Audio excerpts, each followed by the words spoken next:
হরি হরি বলা না হরি আমার গোড়া আমার গোড়া না ভাবে কি না ভাবে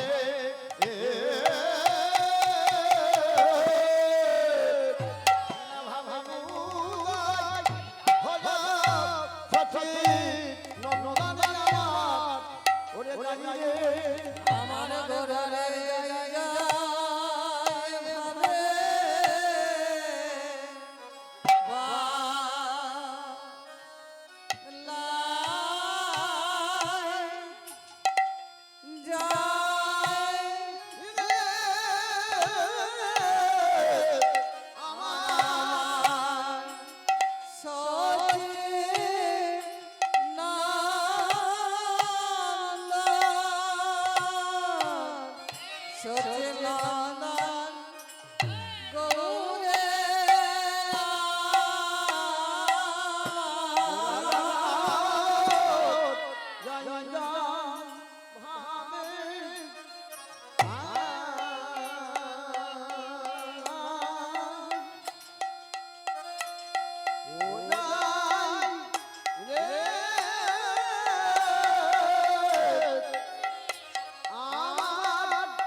হইল আজ নদী আর লোক সব জাগিয়া বৈঠল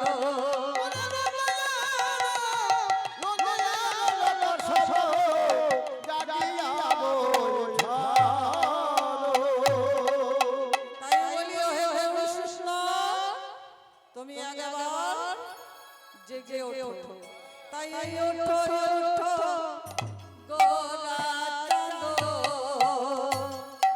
ওঠো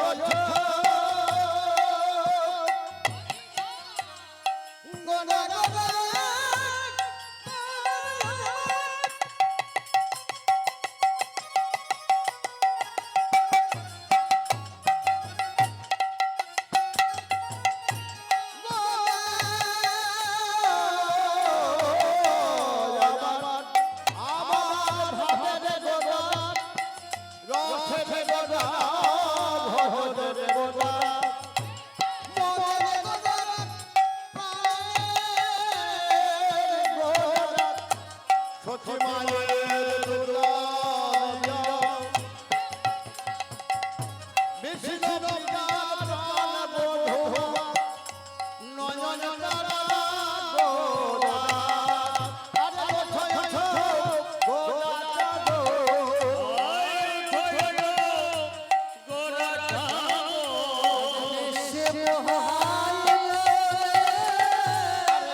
চাঁদ তুমি আগেবার গা তুলেছে দেখো পূর্ব দিগন্তে অরুণোদয় হয়েছে তাই অরুণোদয়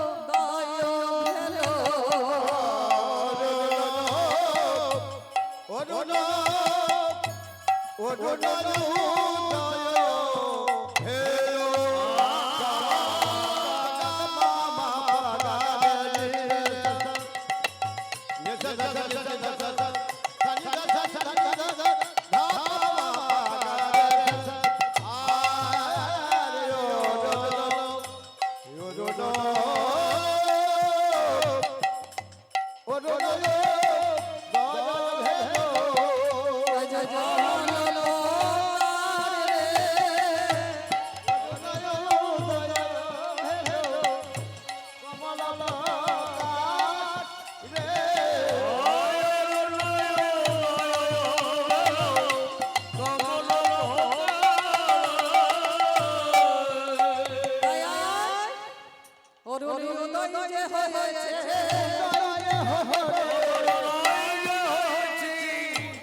গগন পানে চেয়ে দেখো অরুণ উদয় হয়েছে। অরুণ উদয় দেখে কুমুদিনী মধুকরকে ত্যাগ করলেন। তাই এতে জল মধুকর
গগন পানে চেয়ে দেখো অরুণ উদয় হয়েছে।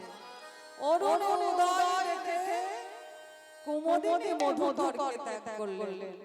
আবার তোমার ভক্তবৃন্দ সকলে তোমার ওই চাঁদ বদন দেখবার লাগি বসে আছে। হরি বল হরি বল। তাই তোমার ভক্তবৃন্দ তোমার জন্য অপেক্ষা করে আছে। তুমি একবার জেগে উঠে বসো। বলি গাতলো হে গাতলো হে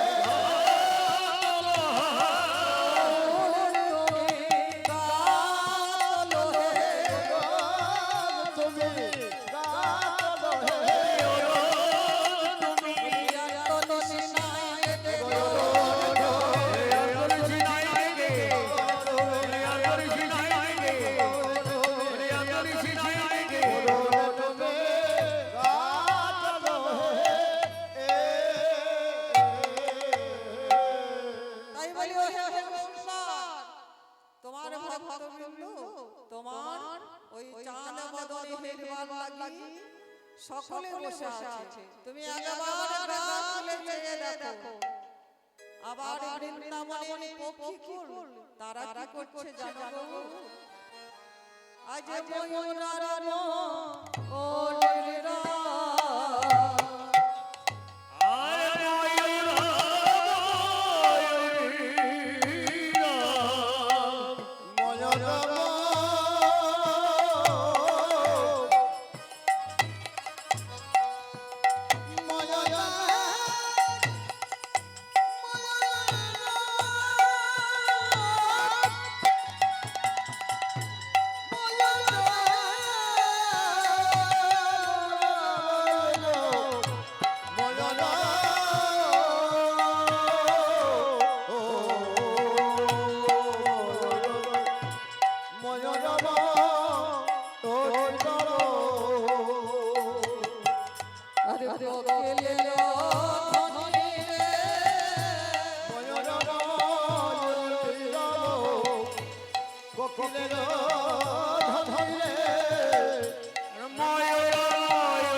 স্বয়ং সভা দর্শন করছেন কে? নাগরী ভাবাবিষ্ট পদকবি। আর মনে মনে ভাবছেন, তাই কবি কি বললেন? আজ মনেতে পড়েছে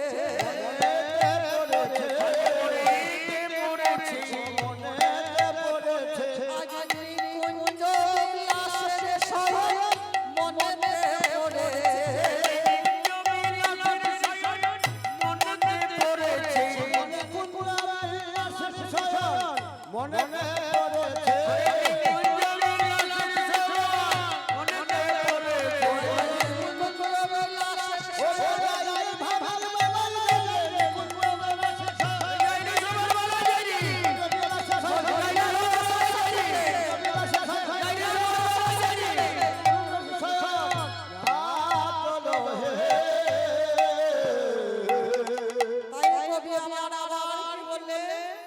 মনে পড়ে না মা কেন গো, পড়বে না বা কেন গো, পড়বে না মা কেন গো, এ যে সাক্ষাৎ বৃন্দাবন চন্দ্রমনে পড়বে না মা কেন, পড়বে না বাবা কেন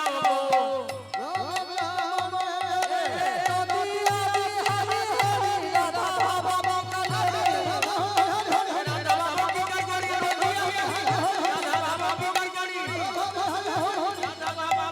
পড়বে না বা কেন গো।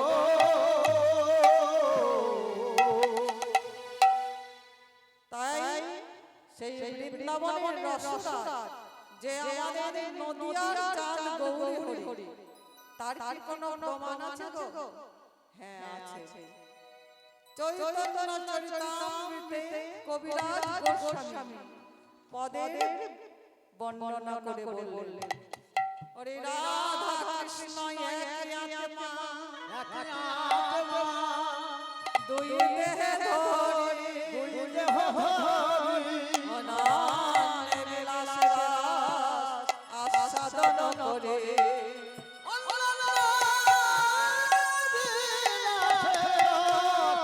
আস্বাদন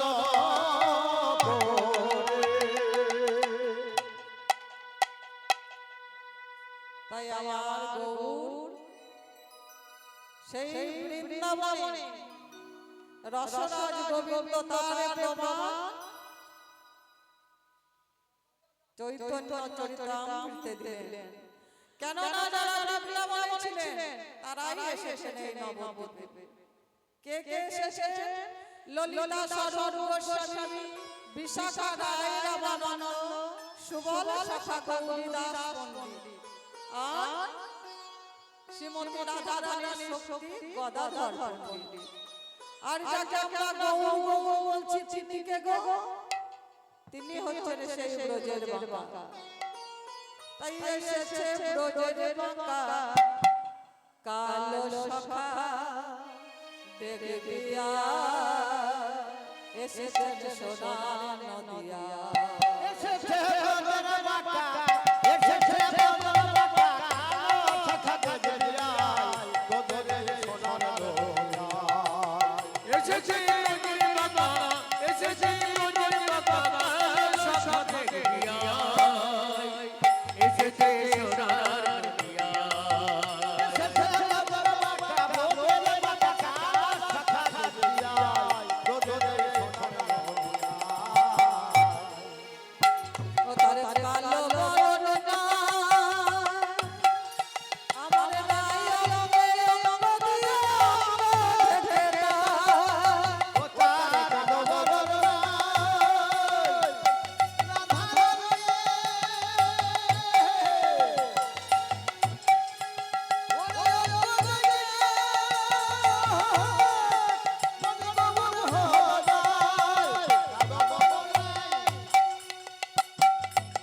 আরে রাই গঙ্গি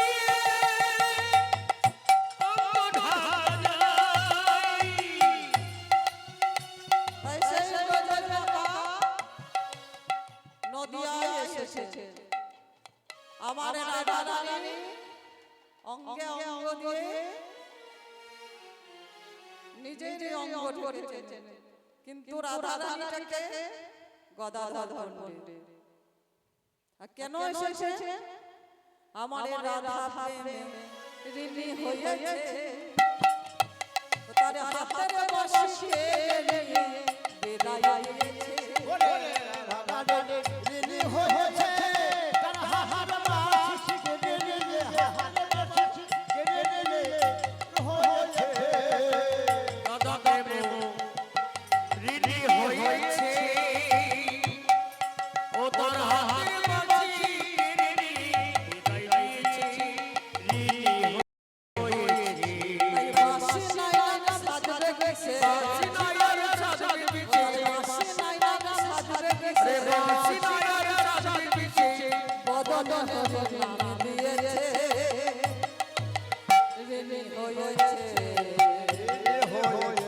এসেছে বড় বাবা, এসেছে বড় বাবা, কালো সখা সাজিয়া, তোদের সোনার দোলা। এসেছে মোদের বাবা, এসেছে মোদের বাবা, কাল সাথে গিয়া, এসেছে সোনার দুনিয়া। তাই সে বলে বাবা নবদ্বীপে শেষ হয়েছে, বলি বাবা এবার সোজা হয়েছে। বাবা সোজা হয়েছে, বাবা সোজা হয়েছে, সোজা হয়েছে। বলে সিধা দ্বীপে এসেছে, বাবা এবার সোজা হয়েছে।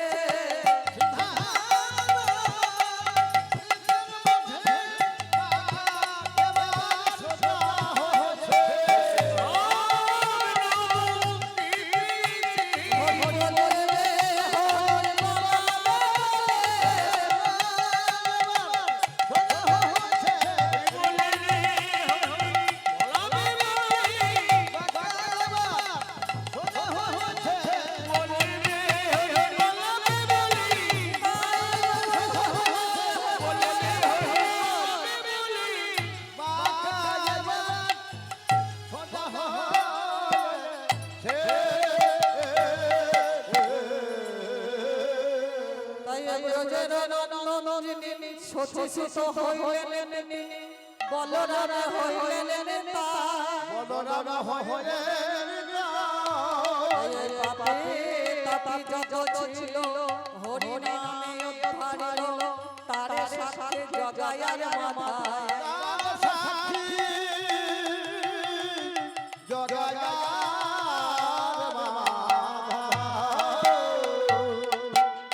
তাই আমরা ভাগ্যবান ভাগ্যবতী সবাই, সবার আগে ভগবান নদিয়াবাসী, তারপরে ভাগ্যবান ভাগ্যবতী সারা বিশ্ববাসী। কেন না যা অন্য অন্য যুগে হয় না, এই কলির ভগবান আমার গৌর হরি।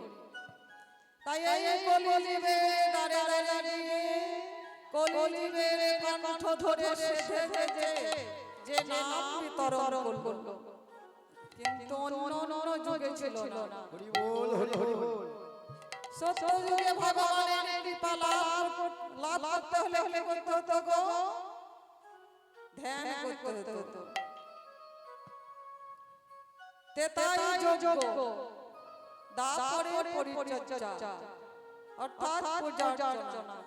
আর আমার এই কলির ভগবান বললেন এই কলিযুগে কেবল করো তত্ত্বহরি সংকীর্তন, শুধু দুটি বাহু তুলে একবার হরি নাম বললে আমার গৌর হরির চরণ পাবে। কিন্তু সত্য যুগের মানুষের পরম ছিল কত জানে বাবা? 1,00,000 বছর। তাই তারা ধ্যান করার সময় পেত। সেই 1,00,000 থেকে শূন্য মুছে গেল, এলো তেতা। তাই তেতা যুগের মানুষের পরম হচ্ছে 1,00,000 থেকে শূন্য মুছে গেলে হয় 10,000 বছর। তাই তারা যাগ যজ্ঞ করার সময় পেত। আবার 10,000 থেকে আবার একটা শূন্য মুছে গেল, এলো দাপট। তাই 10,000 থেকে যদি একটা শূন্য মুছে যায়, দাপট যুগের মানুষের পরমায়ু কত হলো? 1000 বছর। সেই 1000 থেকে আবার একটা শূন্য মুছে গেল, এলো কলি।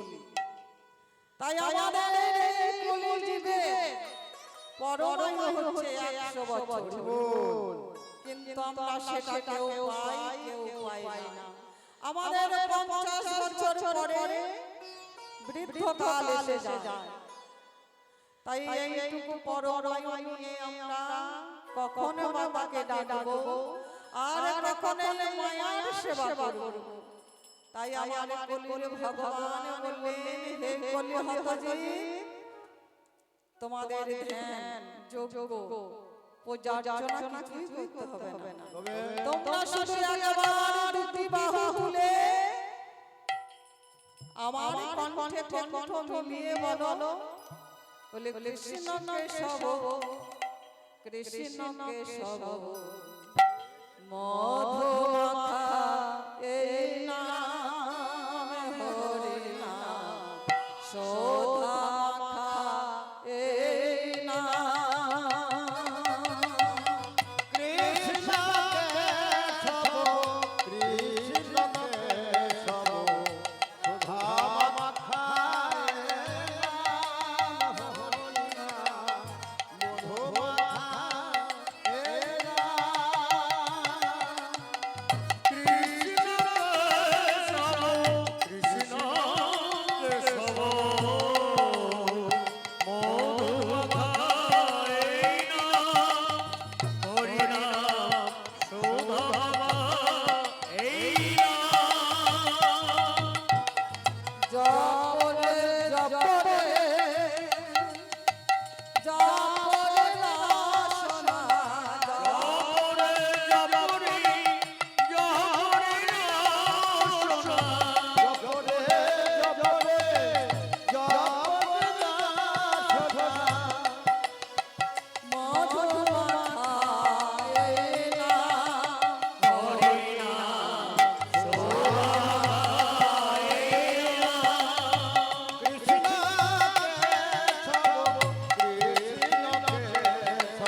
সকল কাজের পাই যে সময়, তোমায় ডাকতে পাই না।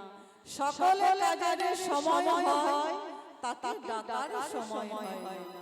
হরি বল হরি বল হরি বল। কলির ভগবান বললেন, হে কলি হতজি, তোমরা হাতে করো গৃহ কাজ, মুখে বলো হরি, অনায়াসে সরে যাবে ভব সিন্ধু পার।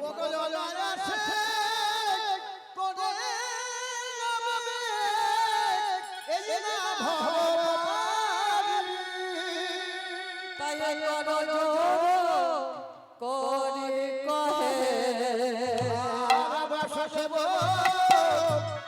করি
তোমার যদি চৈতন্য না হয় এই কলিযুগে চৈতন্য কে গো জাগাবে? তাই আমি বলি আমার চৈতন্য হলো না,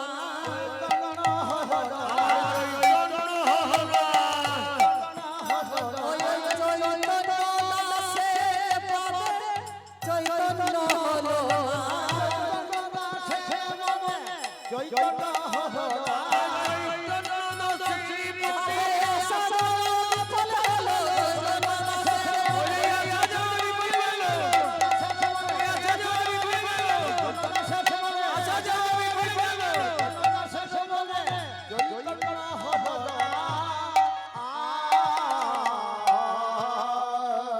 তাই আমার এই চৈতন্য অবতরে আমি নত হলো না।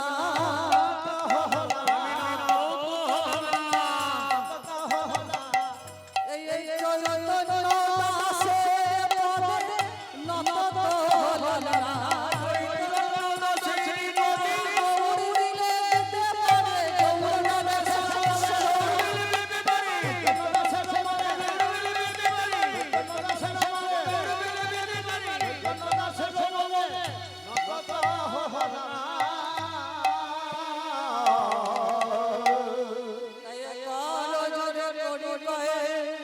কহে বসে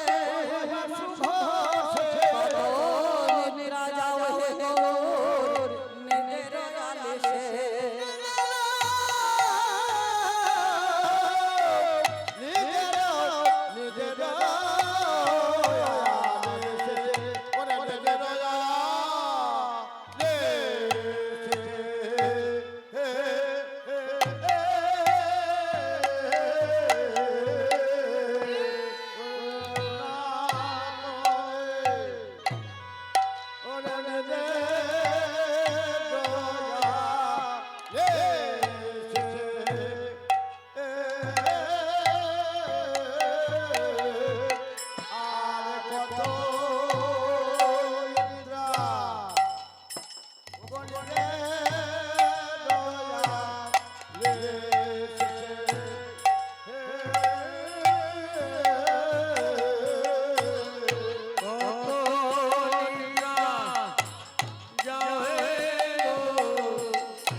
সকল বৈষ্ণবে জয় নিতাই জয় জয় নিতাই রাধে শ্যাম। এতক্ষণ ছিলাম আমরা কোথায়? শ্রীধাম নবদ্বীপে। নবদ্বীপে আমরা তখন নবদ্বীপে ছিলাম, নবদ্বীপে লীলারস আস্বাদন করছিলাম। এখন যাব কোথায়? শ্রীধাম বৃন্দাবন। কিন্তু বৃন্দাবন কয় প্রকার করব? 5 প্রকার। শ্রীধাম বৃন্দাবন, গোলক বৃন্দাবন, তুলসী মঞ্চ বৃন্দাবন, আমাদের হৃদয় বৃন্দাবন, আর যেখানে হয় সাধু গুরু বৈষ্ণবের আগমন সেটাই হয়। তাই গৌর প্রেমানন্দে হরি হরি বল। তাই আজ এই স্থানটি বৃন্দাবনে পরিণত হয়েছে। তাই এটাই তো বৃন্দাবন। এটাই তো বৃন্দাবন।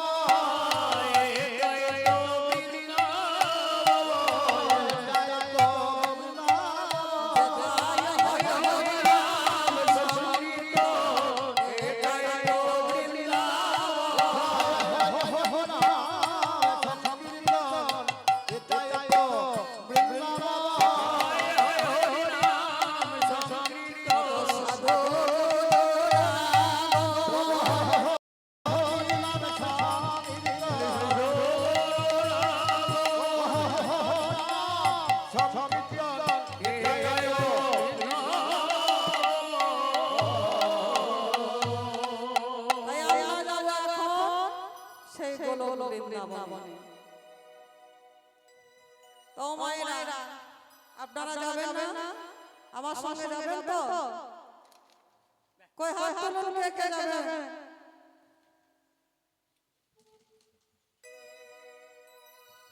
বলছি বাবা যাবেন না? বৃন্দাবন যাবেন না? যাবে যাবে বিনা পয়সায় খেলাম না। হ্যাঁ না কিছু তো বলবেন। যাবেন তো? সবাই যাবে। ও বাবারা ভাবছে হয়তো অনেক পয়সা কড়ির দরকার, এখনই সেই বৃন্দাবন যাও। কিন্তু পয়সা কড়ি লাগবে না, পয়সা কড়িও লাগবে না, আমাদের পায়ে হেঁটে যেতেও হবে না। তবে কেবল দুটি বাহু তুলে শ্রীমতী রাধা রানীর জয়গান গাইতে গাইতে আমাদের এই মনটাকে নিয়ে যেতে পারি। আমাদের এখনই সেই বৃন্দাবন যাওয়া সম্ভব না, কেন না অনেক পয়সা কড়ির দরকার, সবার তো এখনই এত পয়সা নেই বাবা। তাই সকলে মিলে দুটি বাহু তুলে আমরা শ্রীমতী রাধা রানীর জয়গান গাইতে গাইতে সিধা বৃন্দাবনে যাই আমাদের এই মনটাকে নিয়ে। তোমারা দুটি বাহু তুলবে, বাবারাও তুলবে। আপনাদের কেন বলছি বলুন তো? হাত তুলতে কেন বলছি? কেন বলছি বলবো তো? আমার নিত্যানন্দ প্রভু দেখুন, দেখতে পাচ্ছেন তো? দুটি বাহু তুলে আপনাদের ডাকছে। আমরা যদি একবার দুটি বাহু তুলে হরিধ্বনি করি, আমাদের কি হয় বলুন তো? আমার নিত্যানন্দ প্রভুর চরণে আত্মসমর্পণ করা। এই তো, তাই বলি সকলে মিলে চলুন আমরা শ্রীমতী রাধা রানীর জয়গান গাইতে গাইতে সেই বৃন্দাবনে যাই। একবারে রাধে রাধে বলে দুটি বাহু তুলে চলো জয় মধুর বৃন্দাবনে, চলো জয় মধুর বৃন্দাবনে। রাধে রাধে বলে দুটি বাহু তুলে চলো জয় মধুর বৃন্দাবনে বলে গো, চলো জয় মধুর বৃন্দাবনে। দুটি বাহু চলো জয় মধুর বৃন্দাবনে, চলো জয় মধুর বৃন্দাবনে।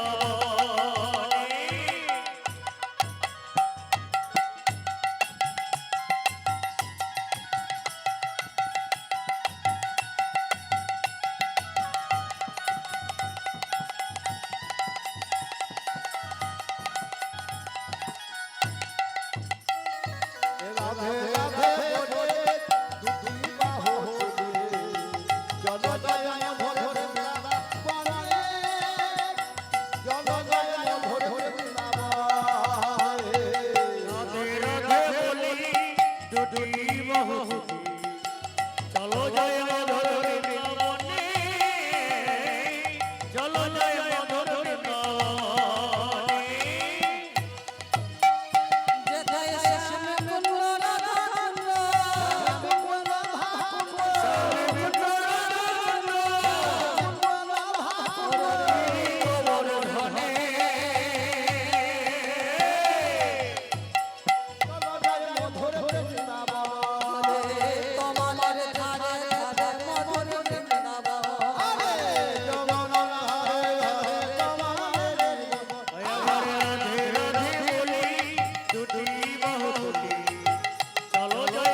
চলো যাই মধুর বৃন্দাবনে চলো যাই মধুর বৃন্দাবন যেথায় ললিতা শাখায় দে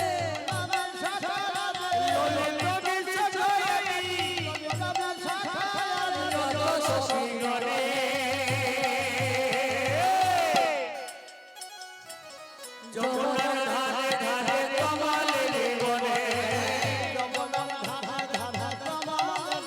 ওই আমার রাধে রাধে বলি দুটি বাহু তুলি চলো যাই মধুর বৃন্দাবনে চলো যাই মধুর বৃন্দাবনে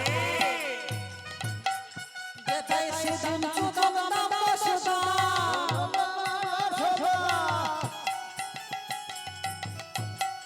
বলে যত শাখা গনে যমুনার ধারে ধারে কমলের বনে ওই আমার রাধে রাধে বলি দুটি বাহু তুলি চলো যাই মধুর বৃন্দাবনে চলো যাই মধুর বৃন্দাবনে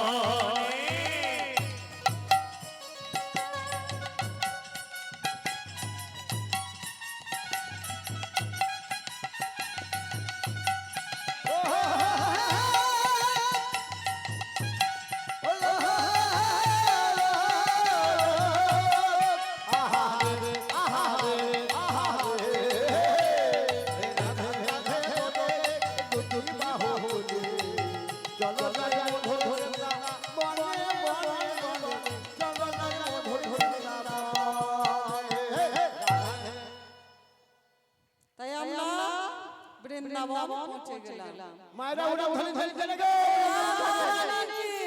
জয় শ্যাম সুন্দর কে জয় বৃন্দাবন ধাম কে জয় আপন আপন গুরু গোবিন্দ কে জয় নিতাই গৌরী হরি হরি বল হরি বল তাই আমরা বৃন্দাবন পৌঁছে গেলাম তা বৃন্দাবন গিয়ে কি বলবো গো এখনই বললাম রাধে রাধে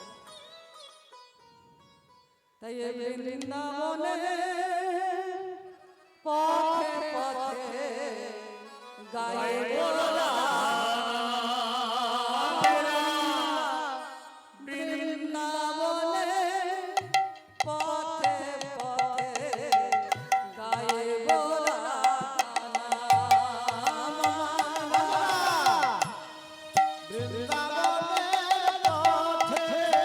পথে গাইব আমরা বৃন্দাবনের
তাই আমরা বৃন্দাবনে পৌঁছে গেলাম। এই আমার রাধা গোবিন্দের লীলা। আজকের লীলার বিষয় হচ্ছে কুঞ্জ বর্ণন বা কুঞ্জ ভঙ্গ বলা যায়। তাই আমার গোবিন্দ সারা নিশি নেচে গেয়ে নিকুঞ্জ মন্দির মাঝে ঘুমিয়ে আছে। তাই বৃন্দাবনে বৃন্দা দেবী বলি আমার মধুর বৃন্দাবনে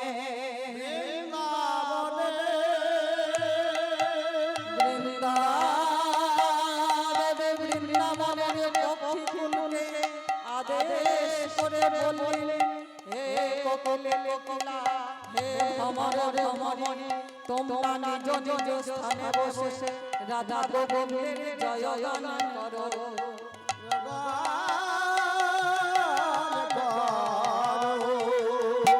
তাই তারা নিজ নিজ স্থানে বসে আপন আপন স্বরে রাধা রাধা গোবিন্দকে জাগাবার ধ্বনি করছেন।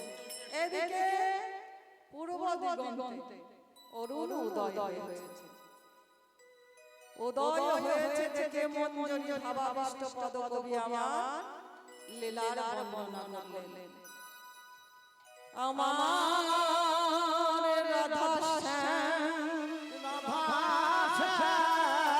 সারা নিশি নেচে গেয়ে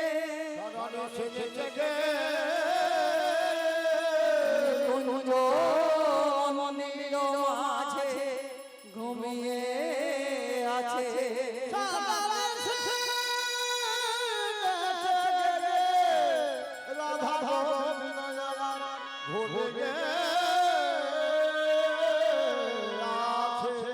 তাই শশীগণ বললেন, গবাক্ষরণ নয়নকে রাধা মাধবের স্বয়ং সভা দর্শন করছে, আর বাহিরে পাখিদের কলরব শ্রবণ করছে।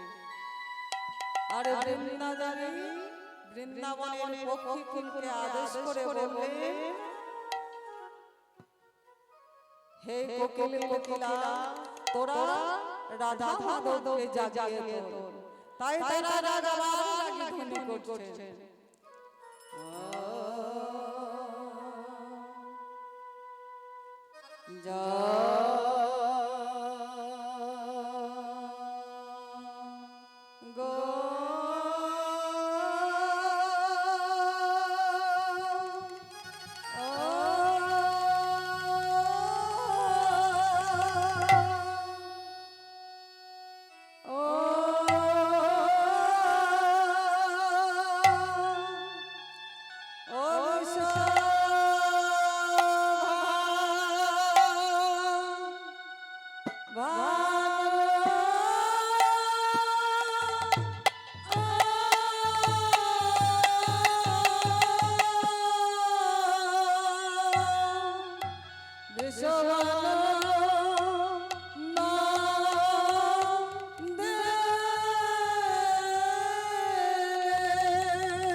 তোমাদের সুখে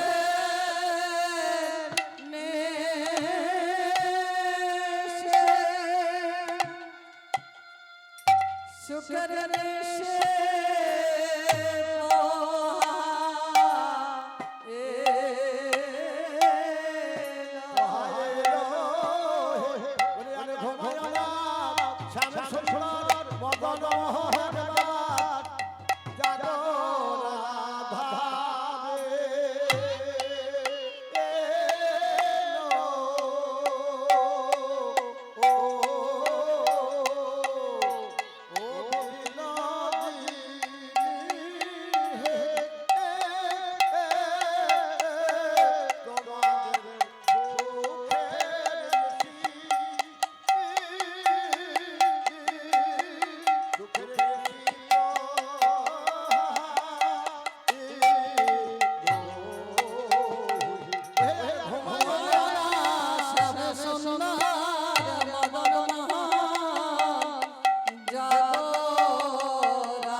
মোহন যুবরাজ হে রাধা ভাননে মোহন যুবরাজ আরে জাগো রাধা ভাননে মোহন যুবরাজ রাধা ভাননে রাধা ভাননে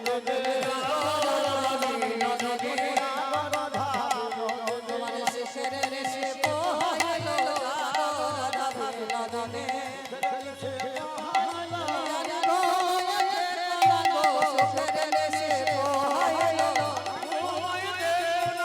সুখের ঋষি মোহাইলো রাধা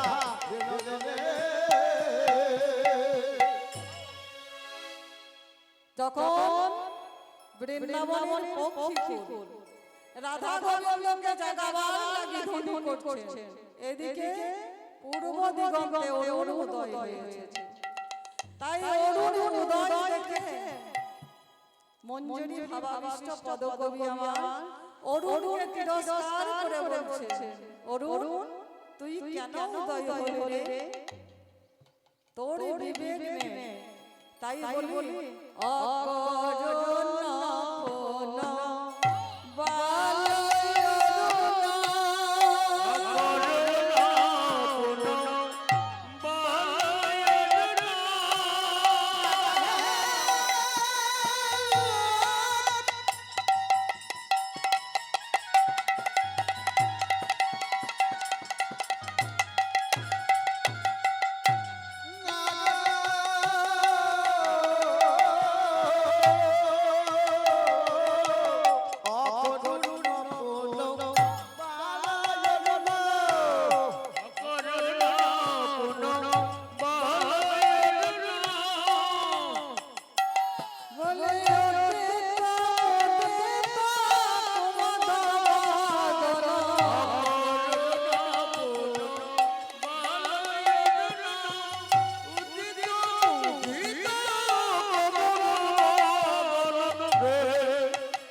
অরুণ তুই কেন উদয় হলি রে? তোর বালক স্বভাব গেল না কেন? অরুণ কি আবার কোনদিন অসময়ে উদয় হয়েছিল? হ্যাঁ, কবে? তেতা যুগে, যখন লক্ষণের শক্তিশাল হয়। লক্ষণের যখন শক্তিশাল হয়, রামচন্দ্র বড় চিন্তায় পড়েছেন। বুদ্ধ এসে বললেন লক্ষণের প্রাণ ফিরে পাবে। কেমন করে? সূর্য উদয়ের আগে যদি বিশাল করণীয় ওষুধ এনে ভাই লক্ষণের দেওয়া যায়, তবে লক্ষণের প্রাণ ফিরে পাবে। তাই সেই বিশাল করণীয় ওষুধ আছে কোথায়? গন্ধমাদল পর্বতে। এবারে রামচন্দ্র বড় চিন্তায় পড়েছে।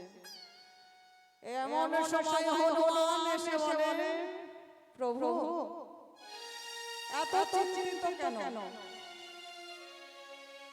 তখন রামচন্দ্র বললেন, হনুমান ভাই লক্ষণের প্রাণ ফিরে পাবো, তবে কি করতে হবে জানো? সূর্য উদয়ের আগে যদি বিশাল করণীয় ওষুধ এনে ভাই লক্ষণকে দেওয়া যায়, তবে আমার ভাই লক্ষণের প্রাণ ফিরে পাবো। তখন হনুমান বললেন, প্রভু আমায় আদেশ করুন, আমি সেই গন্ধমাদল পর্বতে গিয়ে ঔষধ নিয়ে আসি। তখন রামচন্দ্র বললেন, হনুমান তুমি কি পারবে? তখন হনুমান বললেন, প্রভু আপনি যদি আদেশ করেন আমি সব অসম্ভবকে সম্ভব করতে পারি। তখন রামচন্দ্র বললেন ঠিক আছে হনুমান তুমি চেষ্টা করে দেখো। এবারে ভগবান রামচন্দ্রের চরণে ধুলি হনুমান মস্তকে ধারণ করে চললেন সেই গন্ধমাদল পর্বতে। গিয়ে কিন্তু হনুমান অসুর চিনতেন না, কি করলে গোটা পর্বতকে মাথায় নিয়ে চলে আসছে। এমন সময় দেখে পূর্ব দিগন্তে অরুণ উদয় হচ্ছে। অরুণ যখন লাল হয়ে উদয় হচ্ছে, অরুণ মানে সূর্যদেব, তখন হনুমান দেখছেন সর্বনাশ। যদি সূর্যদেব উদয় হয় ভাই লক্ষ্মণের প্রাণ আর ফেরাতে পারবো না। তখন সেই সূর্যদেবের কাছে গিয়ে জিজ্ঞেস করছে তুমি কে গো? তখন সূর্যদেব বললেন আমি ভানু। সূর্যদেবের বেলা না। তখন বলল ও তুমি ভানু, আমার নাম কি জানো? আমি হনু। এসো আমরা দুজনে বন্ধু পাতাই। এই বলে কি করলে হনুমান সেই সূর্যদেবকে বগলে ভরে নিয়ে চলে এলেন। এসে পর্বত নামিয়ে দিয়ে রামচন্দ্রকে বললেন প্রভু আমি তো ঔষধ চিনি না, আমি পর্বত সহ নিয়ে এসেছি। এবার রামচন্দ্র বললেন বৈদ্য পাঠিয়ে ওষুধ এনে লক্ষ্মণকে দিলে লক্ষ্মণের প্রাণ ফিরে পেল। এবার হনুমান তখন বগল থেকে বের করে দিলেন সূর্যদেবকে। তখন অনেক বেলা হয়ে গেছে, তাই অকরুণ পুনঃ বাল অরুণ। তাই বলে তোর সেই বালক স্বভাব গেল না, তো সেদিনই যেমন উদয় হয়েছিস আজ আবার আমার রাধা মাধব এমন সুন্দর মধুর শোভা করে ঘুমিয়ে আছে, আজ কেন উদয় হয়েছিস? তুই আজকে একটু করুণা করতে পারলি না? এদিকে সখীগণ কি করলে গবাক্ষরণে নয়ন দিয়ে রাধা মাধবের স্বয়ং সভা দর্শন করছেন আর তার বর্ণনা করছেন। তাই খোকা জগত হাত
ভ্রমণ করছে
চোখ সাগো কি কথা তুমি ভুবনে ভরে না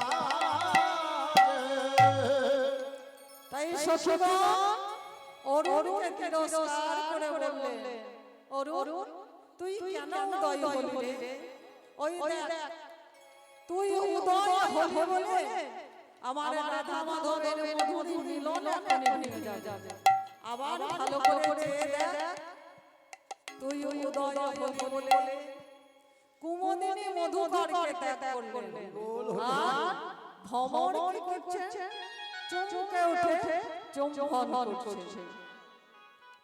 তাই আর এক সখী গবাক্ষ দ্বারে নয়ন দিয়ে রাধা মাধবের স্বয়ং সভা দর্শন করছে, আর অপর সখীকে বলছেন, সখীরে দেখ দেখ রজনী কোথায় প্রভাত হয়ে এলো।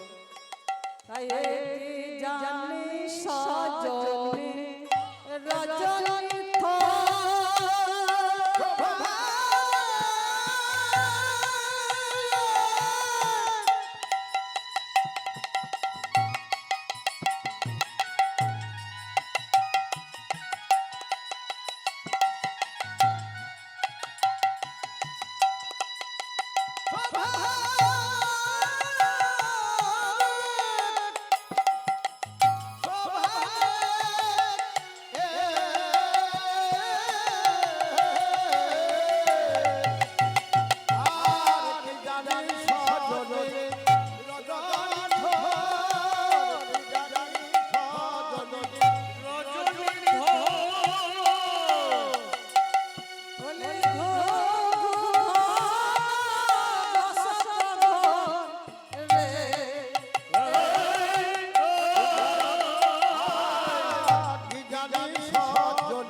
রজনী হয়তো প্রভাত হয়ে এলো। তা আজকের নিশিকে এত ছোট বিদ্যুতের গতিকে জয় করে চলে গেল। কিন্তু সুখের নিশি হলে এই রকমই হয়। যদি কারোর কোনো সন্তান অসুস্থ হয় মা, সেদিন কিন্তু রাত্রি প্রভাত হতে চায় না। কিন্তু সুখের নিশি হলে কেমন ওই বিদ্যুতের মতো চমক দিয়ে চলে যাবে। তাই সখীগণ সেই রজনীকে অনুরোধ করে বলছেন, হে রজনী তুমি যেও না। কেন না? আমার রাধা মাধবের এত সুন্দর মধুর স্বয়ং সভা ভেঙে যাবে। তাই বলি রজনী তুমি যেও না। বলি ও হে সুখ জামিনী এ হলো কামিনী,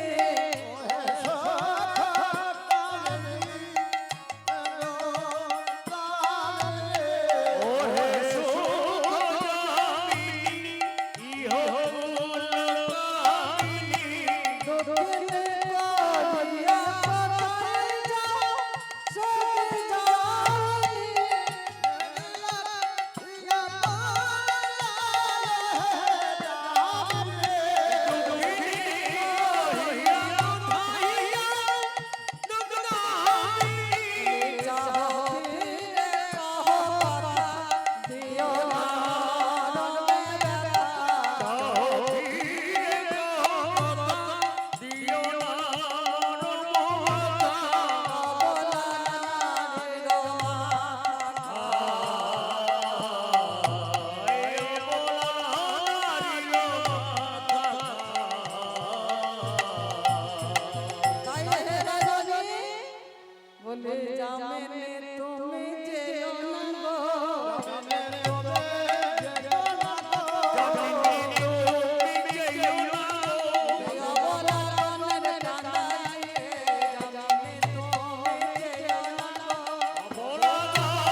রানী তুমি যেও না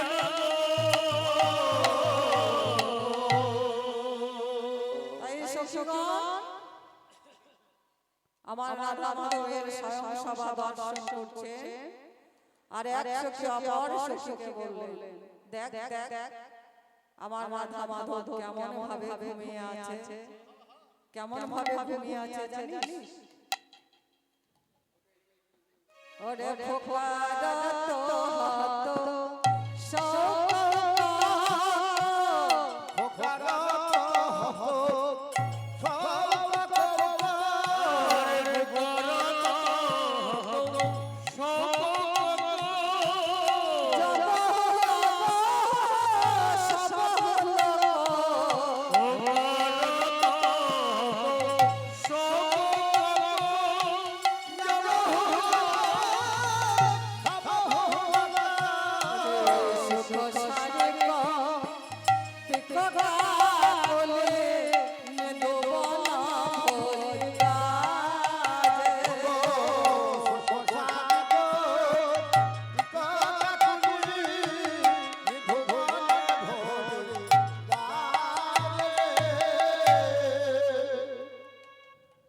এদিকে এক সখী অপর সখীকে বলছেন দেখ দেখ আমার রাধা মাধব জেগে উঠছে বলে চক্রবর্তী তারা শোকে আহত হয়ে পরস্পরের সঙ্গে ধাবিত হচ্ছে আর কোকিলা তারা নিধু মনে গুঞ্জন করছে কিন্তু আর এক সখী গবক্ষ রন্ধে নয়ন দিয়ে রাধা মাধবের স্বয়ং সভা দর্শন করছে ওই কথা শোনার অবকাশ নেই তাই অপর সখীকে বলছেন সখী রে দেখ দেখ ভালো করে দেখ আমার রাধা মাধব কেমন করে ঘুমিয়ে আছে কেমন করে ঘুমিয়ে আছে জানিস ওরে গলিত ললিত বাসন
সাজে ভাবে আমার রাধা রানী যে ঘুমিয়ে আছে কিন্তু বসন ভূষণ সব ঠিক নেই আবার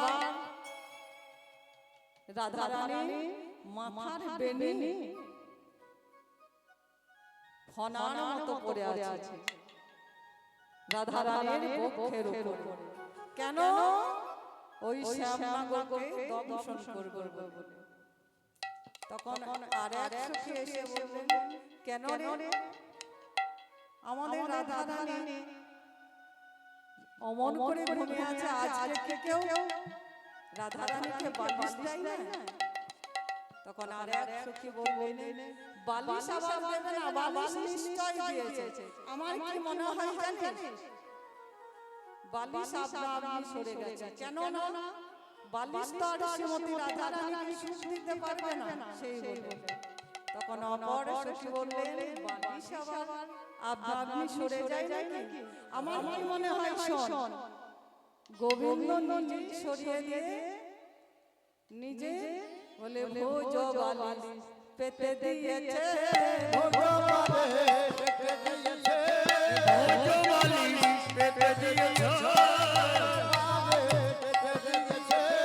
রায়কে সুখ দিতে বলে ভোজ বালিশ পেতে দিয়েছে।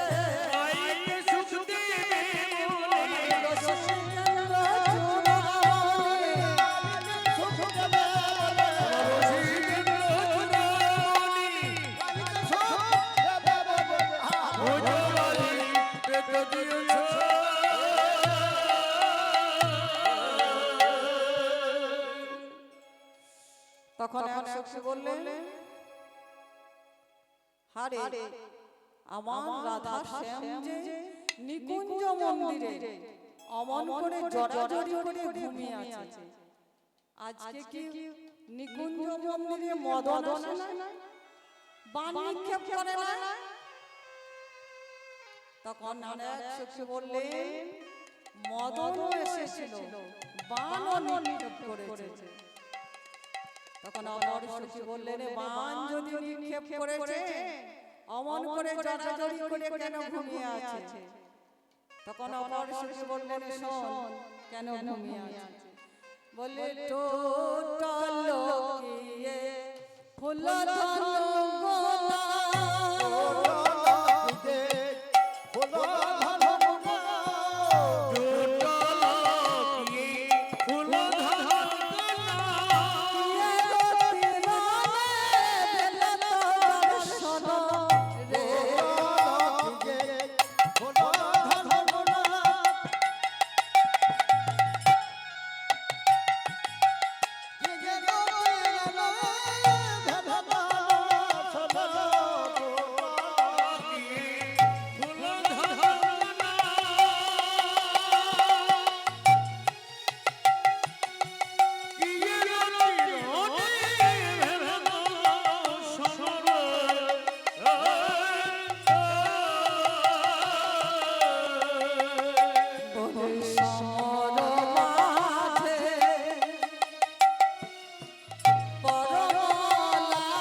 মদন এসেছিল, বাণ নিক্ষেপ করেছে, করে ভয়ে পালিয়ে গেছে। তাই মদন কে গো? মদন হচ্ছে ব্রহ্মার পুত্র। তাই মদন ব্রহ্মার পুত্র, ব্রহ্মা তাই পুত্রকে 5খানি বাণ দান করেছিলেন। কি কি? মদন, মাদন, শোষণ, মোহন, স্তম্ভন। কিন্তু সেই বাণে কি গুণ ছিল জানেন? সেই বাণ যাকে নিক্ষেপ করতেন কামে জর্জরিত হতো। যেমন ব্রহ্মা তার পুত্রকে বাণ দান করলেন, তখন বললেন, পিতা এই বাণ যে কার্যকরী আমি কাকে পরীক্ষা করব? দিয়ে প্রথমে ব্রহ্মাকে নিক্ষেপ করলেন। যেমন ব্রহ্মাকে নিক্ষেপ করলেন, ব্রহ্মা সেই কামের জ্বালা সহ্য না করতে পেরে নিজের কন্যাকে হরণ করলেন। তারপরে বাণ নিক্ষেপ করলেন ইন্দ্রদেব। ইন্দ্রদেব কি করলেন? তার গুরুপত্নী অহল্যাকে হরণ করলেন। হরি বল, হরি বল। এবার মদন বড় অহংকার, 5খানি বাণ তার কাছে আছে। এবারে বলছেন, এবারে ভগবান শ্রীকৃষ্ণ তোর ভগবানগিরি করে আমি আজ বের করব। এই বলে রাধা গোবিন্দ আমার নিকুঞ্জ মন্দিরে ঘুমিয়ে আছে। গিয়ে এক এক করে 5খানি বাণ নিক্ষেপ করলেন।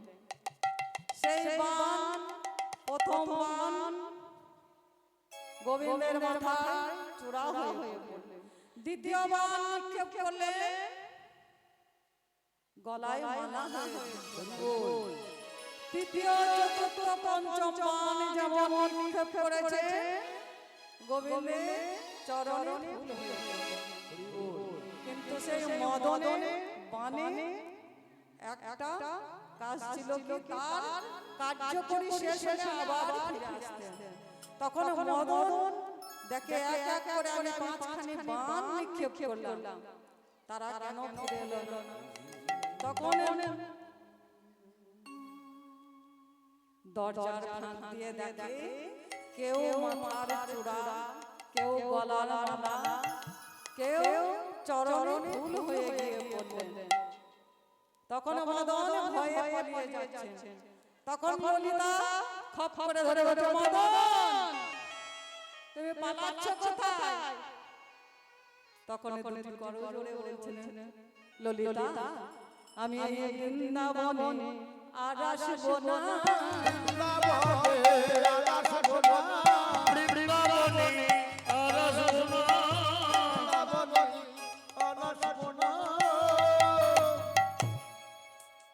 তখন ললিতা বললেন, কেন কেন মদন তুমি বৃন্দাবনে কেন আসবে না? বৃন্দাবন কি কারোর কেন, তাই বৃন্দাবনে আসবে না? তখন মদন বললেন, শোনো ললিতা, আমি বৃন্দাবনে আসবো, আমি আসবো যাব